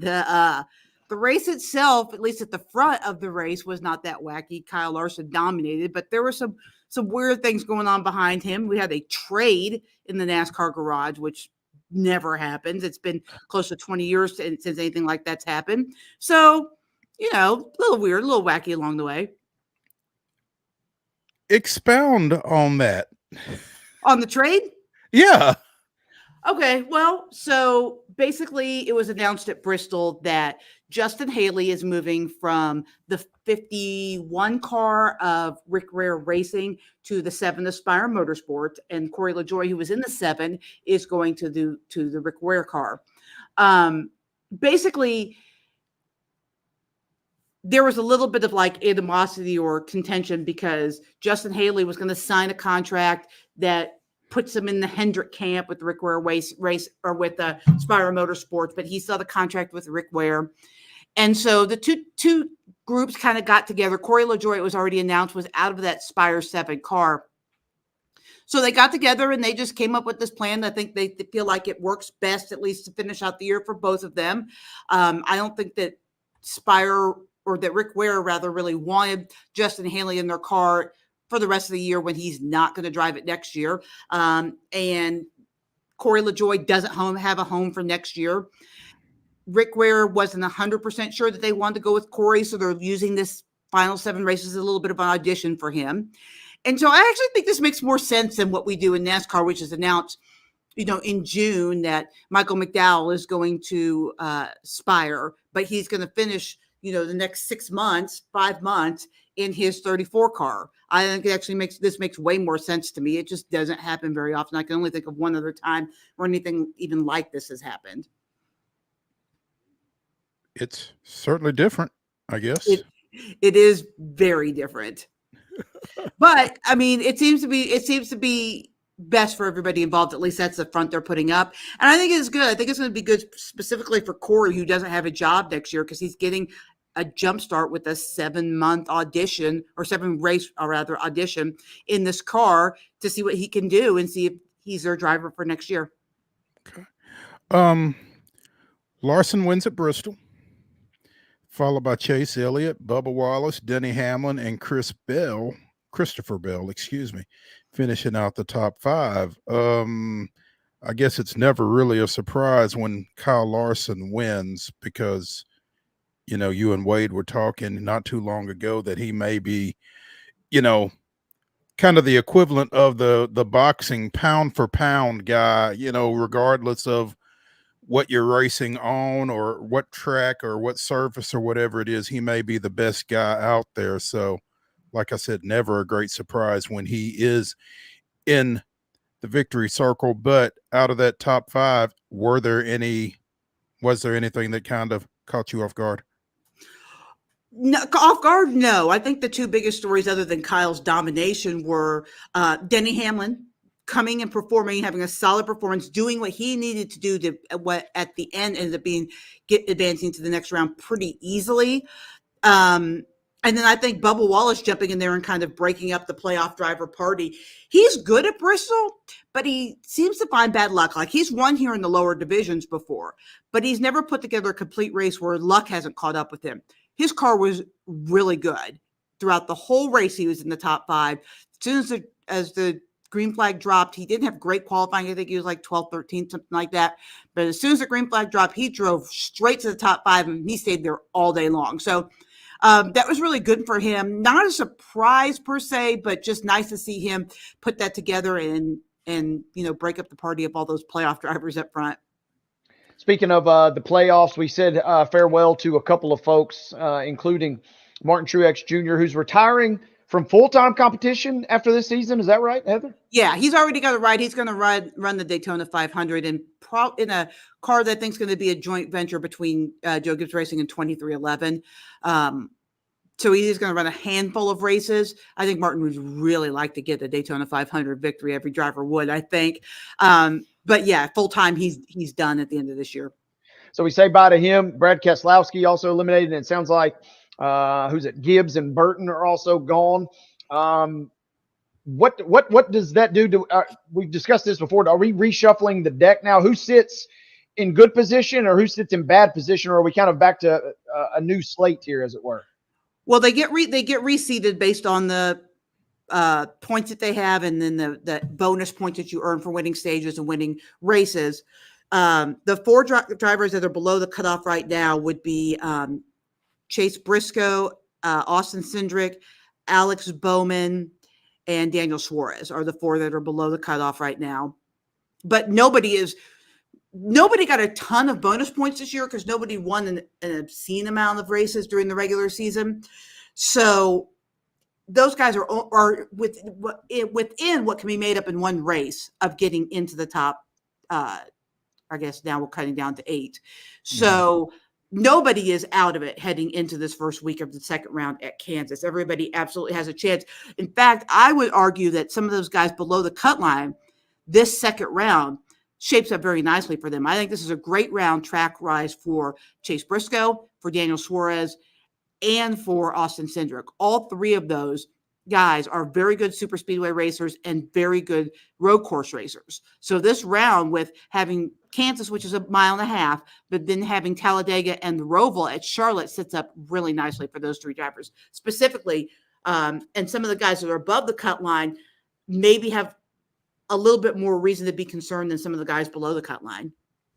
And I guess, yeah, that was kind of another question I had, is who maybe is kind of saying, whew, glad that those first three are behind, and now they feel like maybe they either have some momentum to kind of maneuver going forward, or who's somebody that greatly will benefit from kind of this kind of somewhat new, fresh start in your mind? I mean, it's a new start, but the tracks are almost exactly the same. The only thing that's different is you have Kansas instead of Bristol. But I mean, you're talking about two wildly wild card races in the super speedway of Talladega in the second round. We had Atlanta in the first round, and the Watkins Glen in the first round, and the Roval in the second round. These rounds are actually very similar. So I don't know that anyone's going, phew, because there's just so much unknown from these kinds of tracks. But some of these drivers that you wouldn't think of, guys that could be up there and mix it up, do like the way this sets up because of the wild card nature of this round, and specifically because of the tracks, because as I mentioned, there are some guys that are below the cut line and are really good at these kinds of tracks. Heather Williams of WCYB TV out of Johnson City joining us here on Main Street Sports Today, presented by the Tennessee Orthopedic Alliance of Columbia, talking a little NASCAR. Heather, I mentioned in our open how ironic it is, NASCAR was in your backyard this past weekend at Bristol, and they're going to your backyard this weekend at Kansas. Are you going out there? Oh, I wish, but no, after working something like 45 straight days or something to get ready for this race at Bristol with all the different things I had to do, I'm sitting on the couch this weekend. I Come know. on now. It's a rough life I live, for sure. But you did catch a break in that the race was on Saturday, so that on Sunday night you were able to watch your Chiefs. Yeah, I fell asleep in the first quarter because of how much I worked, but I was able to get a second win and watch most of the race. It was most of the they game. just keep winning, so I'm not going to complain. But it's the Chiefs and the Royals both. It's never easy. The Royals won 1-0 in 10 innings last night. We are fighting for our wild card lives here, and we can't muster more than one run. It's a little concerning, but I guess that's why we watch sports, right? Don't talk to me about offense. Yeah, it's I don't know. The Royals, that was the first run they'd scored in like 3 games, so. And they had to give us a runner on second base to get it done. So, man, that makes it tough right there. That does make it kind of tough. Yeah, what are you expecting out of Kansas this weekend? Well, the last time we were there, it was just an unbelievable finish, the closest finish in NASCAR history. Kyle Larson won. So, coming off the Bristol win, he's feeling pretty good going back there. In this next gen car, for all the complaints that there are about them, specifically on the short tracks, it has made the racing on the intermediate / mile and a half tracks unbelievable. Tons of passing, great action. I expect it to be a really good race because every Kansas race since we've gone to this car has been a great race. This is the race where your traditional powerhouse teams and guys, the guys that we all thought were going to make the postseason, the guys that are fast week in and week out. They're going to be up front this week. You're going to see your Hendricks, your Gibbs, your 2311. Bubba's really good there. He's not in the playoffs, but he's really good there. Chris Buescher's not in the playoffs, but he's really good there because it's horsepower and car performance is everything. And that's where the big boys separate themselves from the little guys, as opposed to a place like Bristol where handling is more important because you don't ever go fast enough for horsepower to really be the issue. You're going to see all the traditional guys up front this week. In the playoffs, what are the fans typically rooting for, Heather? I mean, do they like okay, that's what I was going to ask you. Do they like the chaos of a non-playoff driver running up front and throwing a monkey wrench into things? I should put a little caveat on that. They're rooting for their driver. But if their driver can't win, then they're rooting for chaos. Just like if you were watching the postseason football and the Falcons are in there and they lose, right, in the first round, well, then you just want chaos, right? You certainly don't want the Chiefs to win. You know, you're rooting for everybody that's playing the Chiefs. You're rooting for everybody that's playing the Bills. You want chaos. Then it's the same thing. You want your driver to win. So Saturday at Bristol, all the Kyle Larson fans were really happy. Everybody else hated it. It was the worst race in the world. So if your driver's not in the playoffs or if your driver's not running well, then you want chaos. Other question, who does NASCAR want to win in your mind, though, Heather? NASCAR doesn't care. NASCAR just wants an entertaining race. So I think that a little bit of chaos is fine with them as well because they want entertainment at the end of the day. Maybe not. I mean, I think if they're being completely honest, I think that NASCAR would like for a star to emerge because there's not really a star per se. I mean, the biggest star power in the sport is obviously Chase Elliott. He's the most popular driver. Bubba Wallace is the most marketable driver. He's the guy that people outside of NASCAR recognize. Then probably Denny Hamlin and Kyle Larson are the other two guys. But none of them are the guy, right? There's no Gordon. There's no Jimmy Johnson. There's no Dale Earnhardt right now in the sport. So, I mean, I think that they would like maybe for Kyle Larson, who seems to be the most logical candidate based on the way he drives, to develop into that guy. But, you know, all of the drivers I just mentioned have something that the other doesn't. And that Gordon and Earnhardt specifically did have, you know, the marketability, the media presence, the business accoutrement. You know, they had those things, and all of those drivers have a little bit of some of that, but none of them are really the full package. So it also makes it really hard for them to be a star. And Denny Hamlin actually said something really interesting on his podcast this week about that, which is this particular car is made for parity, which is great because you go to the racetrack and you never know who's going to win, but it has kind of taken the star power away because there's not a dominant driver.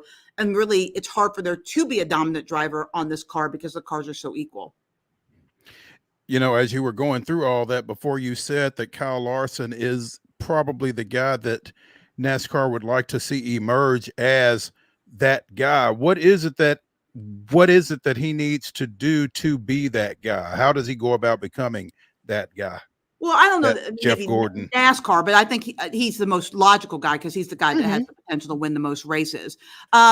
He doesn't really have. He's great with the media. He's a nice guy, but you think about a guy like Dale or Jeff Gordon, for instance, who was hosting Saturday Night Live and making all these TV appearances on Good Morning America and all that kind of stuff.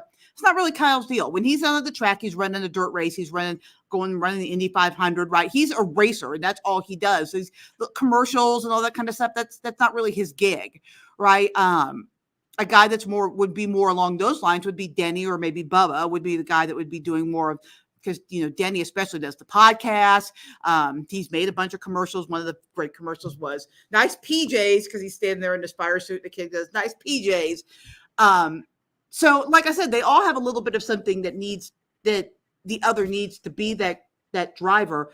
I don't know if that guy exists yet in the garage area. I guess it's to be determined. Is there someone up and coming that we're not looking to break out just yet, but someone that you're saying, they kind of maybe have something that maybe this time next year or maybe 2 years from now, we could be talking about them as kind of that breakout star in your mind? There's tons of talent, which also makes it difficult for anyone to break out, right? Because even in the Xfinity series, the Truck series, and the ARCA series, there's tons of Connor Zilic ran his first Xfinity series race 2 weeks ago and sat on the pole and won. That kid's got talent. But dipping right at his heels is William Swalich. He comes back and wins the ARCA race at Bristol and outperforms Zillage in the truck race, right? So it's hard to say. There's tons and tons of talent, but Jeff Gordon, Dale Earnhardt Jr., Richard Petty, those drivers only come around, once in a generation. They're generational drivers. So it's kind of unfair to put that kind of pressure because we've been in this situation before where we had Rusty Wallace and Darrell Waltrip and great drivers, great personalities, but they weren't Jeff Gordon, right? We had to wait for Jeff Gordon to come around. So, somebody will emerge at some point. The next generational driver will come. And the fun part is that we don't know until he arrives. And you can't really force it either, can you? No, you can't. And I will say this too. We probably missed out on the guy who was headed that direction, because I think that guy probably could have been Carl Edwards had he not abruptly decided to retire at like 30 something years old. He had all those it factors for sure. But his wife was a neurosurgeon, and I think that's why he retired, because people were getting concussions. And I think she, because he just walked away from the sport and just disappeared, and he's just started coming back around here in the last few years. But so and there's also been other guys that have kind of retired earlier, walked away. Maybe they could have been that guy, but I think that might be part of it too. Interesting. Heather Williams of WCYB-TV out of Johnson City joining us here talking a little NASCAR as she typically does on Wednesdays. Heather, we appreciate you. Hey, how is the weather going to impact y'all? We're getting some games being moved up from Friday to Thursday. How's your high school slate looking? Confusing. Thursday. So we had some teams move up to Thursday. Thursday is actually going to be the worst day here. So we've already had some people move back to Friday. We've had teams move to Saturday, which I think is probably the play here because it's coming here first. So Thursday and into Friday morning are going to be the worst days here. And then Saturday evening and Friday evening into Saturday are going to be better. I don't think there's going to be too much disruption because I think it's going to rain Friday, but most of the really bad stuff is going to be out here by, I think, Friday early evening. But there's still one team hanging on to Thursday. We'll see how that works out. And then I think about 5 games on Saturday. Who's your big game this weekend? For high school? Yeah. It's not a great weekend for high school slate. I would say the best games on the Tennessee side are football. Our TV game that we're doing is David Crockett at West Ridge. But it's not a district game. It's not but it is 2 teams when Westridge was cut up in different schools. Sullivan South and Westridge was a pretty good rivalry. So there's a little bit of history there, not a great history. And then for us, the most intriguing game outside of the TV game is probably a game between Providence Academy and Tri-Cities Christian. They are 2 teams that have just started football programs. Tri-Cities Christian is 3 years into their program. They've played 8-man, and then now they're playing a mixture of 8 and 11-man football. And then Providence Academy, they're in their 2nd year. First year of playing some varsity games, and their head coach is former NFL player, Appalachian State player, Dobbins Bennett standout Daniel Kilgore. Oh, wow. So, okay. Yeah. Providence Academy kind of announcing their presence with authority up there, aren't they? They just went to the state finals in baseball back in the spring, and they had their girls soccer team is really good this year too. They put some investment into their sports for sure. Awesome. Okay. All right. Sounds good. Well, hey, stay dry. We appreciate it. Yes. Look forward to seeing you next week. Thanks, guys. All right. When we come back here on Main Street Sports Today, presented by the Tennessee Orthopedic Alliance of Columbia, it is Wild and Wacky Wednesday. Wade and I will be bringing you the weirdest, wildest, and wackiest news from across the globe.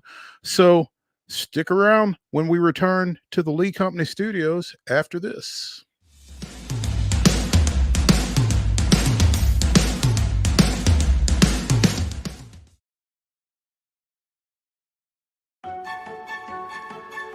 So, you want to be a part of the Busy Bee team, huh? Well, how do you see yourself fitting into the organization? Oh, I get it. You want to be a weather bee.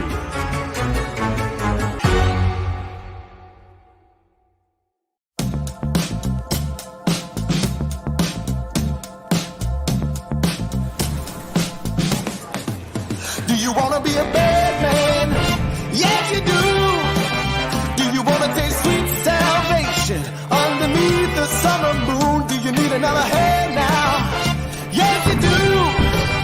Go see Miss Josie down on Columbus Avenue. All right, Columbus Avenue.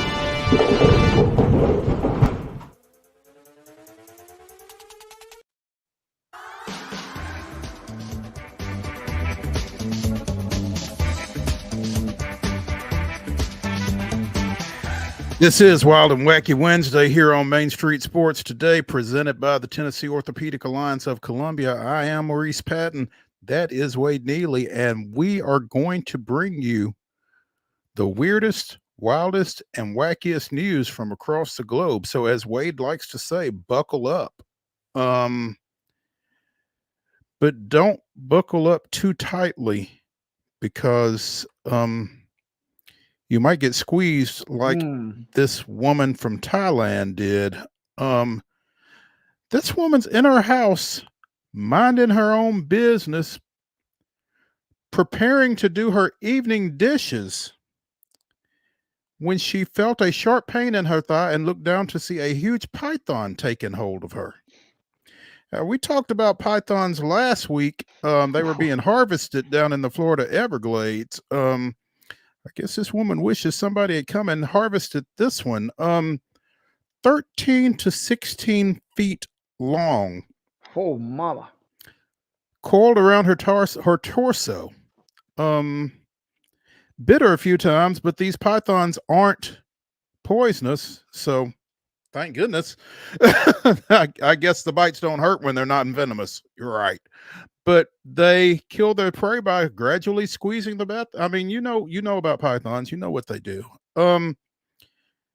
She screamed for help for an hour and a half before finally getting help. Police and animal control officers used a crowbar to hit the snake on the head until it released its grip and slithered away before it could be captured. So it was ready. It was ready to find somebody else. The snake got away. I mean, the woman. If a snake has done this to me, I want that snake dead. Period.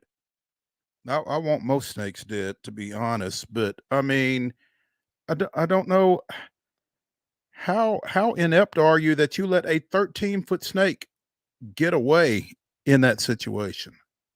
Yeah, we're going to need a bigger crowbar. We're going to need a bigger gun. Man, we're going to need some heavy artillery because that python has got to go. Thank you. Yes.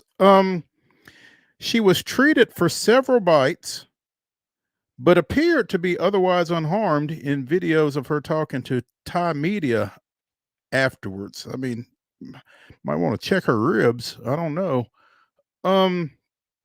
The reticulated python is the largest snake found in Thailand, usually ranges in size from 5 to 21 feet, weighing up to 165 pounds. They've been found as big as 33 feet and 287 pounds. Note to self: no travel to Thailand. Yeah, it's gonna you're gonna have to sell me a little better on if the long plane ride won't get you, it'll be the pythons that keep you away. Because man, that is not good. 2 hours, just a little squeeze. That's a. Some people don't like hugging in general, but I mean that is even pressing that beyond. I'm pretty sure I'd have just died of a heart attack, to be honest. So kudos to this lady. Encounters with snakes are not uncommon in Thailand, and last year 26 people were killed by venomous snake bites. Oof. A total of 12,000 people were treated for venomous bites by snakes and other animals in 2023. Now, again, this python is non-venomous, but again, tell that to my heart while it's coiled around me for 2 hours. It might not be the venom that kills me, but I'm probably going to die. So, Yeah, talk about checking your heart rate. Chris was mentioning that earlier. So, yeah. I don't think I'd want my heart rate checked while there was a snake wrapped around me. We speaking of last week, we had this queued up and ran out of time, but a 8-year-old in Ohio decided she wanted to go to the nearby Target, nearby being 13 miles away. Gets up, jumps in the car, the family car, drives to Target, and does a little shopping. Spends $400, and Target has the Starbucks. She got three items, basically, is another way of saying that. The Targets typically have Starbucks in them. She was just posted up, drinking a coffee drink when law enforcement showed up. Not sure what she bought, but she took off in mom's Nissan Rogue and drives down to Target. I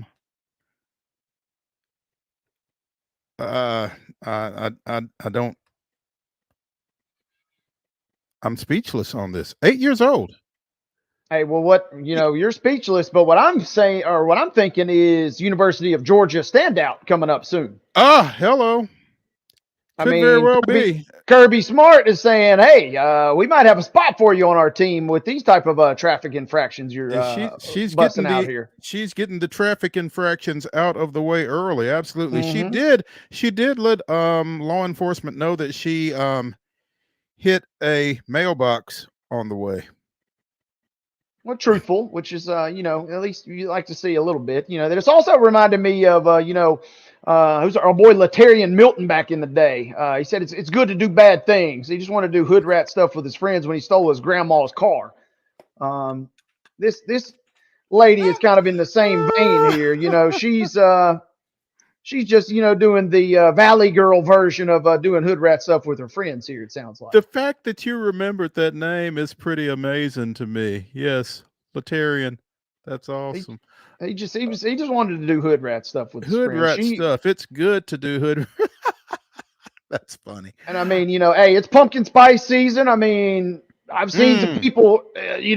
I've seen some crazy things. These folks are trying to get to Starbucks. I mean, when you gotta have it, right? You said two words: Target and Starbucks. I've seen a lot of people do some unusual behaviors when those two things are involved. Relative to those two. Absolutely. Correct. I saw this on Twitter initially, and it might be the first time I've ever laughed at anything that Pat McAfee said. 8 bulls escaped from a rodeo in Massachusetts over the weekend, I guess. And McAfee retweeted it. And in quotes, he said, "This ain't my first rodeo, but it's my last." Now, 7 of the bulls were rounded up fairly quickly after they broke out of their pens and charged through a parking lot on Sunday. Knocked down fencing, bumped against a tent, and rumbled toward the highway before heading to the woods. Again, 7 of the 8 were corralled late that afternoon, and the festival rodeo at the Emerald Square Mall in North Attleboro, Massachusetts, was shut down. But there was one particularly non-compliant bull that stayed on the run overnight before it was finally caught the following day. Police cruisers eventually, they finally caught up with the bull after a drone tracked it down. But cruisers followed the bull as it trotted near several businesses and through the woods before it was caught. Rodeo personnel, the Massachusetts State Police Air Wing, local police and fire departments were all involved in apprehending this bull. So that was the most success a bull has had in Boston since Jordan was playing. That's all I got to say about that.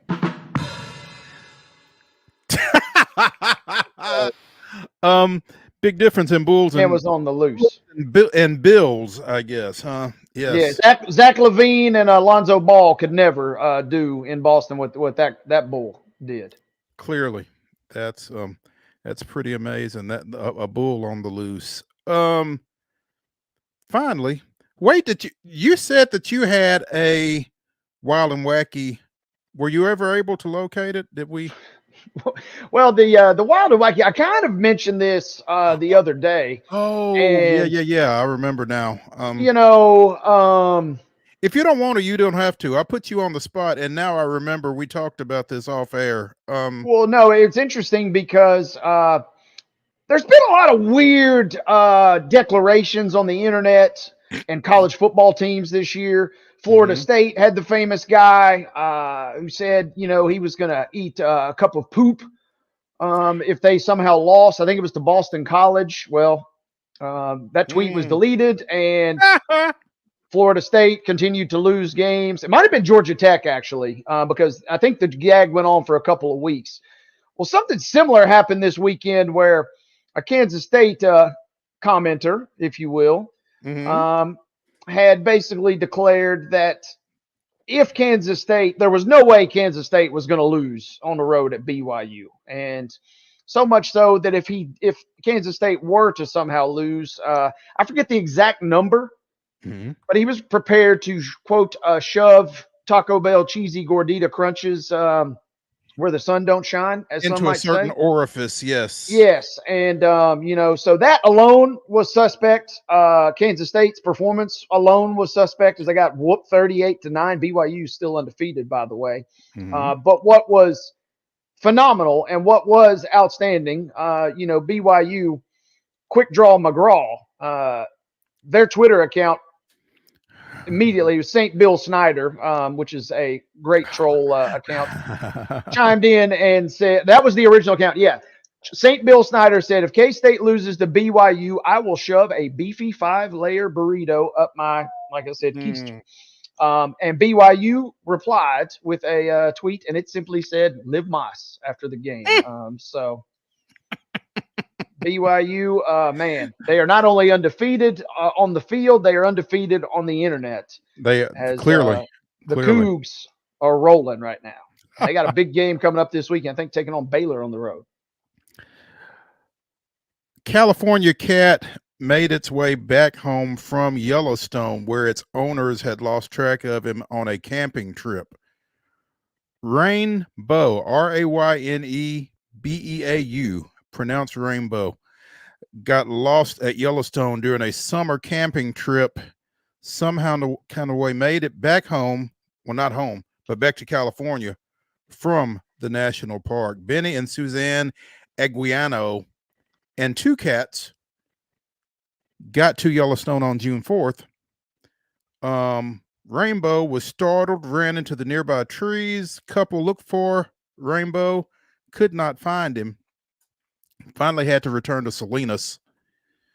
They got a call in August from a microchip company saying that Rainbow was in Roseville, California, nearly 900 miles from Yellowstone, 200 miles from home. That's clearly they went and retrieved their cat the following day. Cat had lost 6 pounds during the course of the ordeal. The cats love traveling in the camper and looking out the big windows to see deer, squirrels, and other animals, but the family is not ready to get on the road with their pets again anytime soon. It might be the smartest thing they've said or done. Good Lord. That's going to do it for Wild and Wacky Wednesday here on Main Street Sports Today. That's going to do it for Main Street Sports Today. Be sure and come back and see us tomorrow at 2 o'clock. We'll see you then.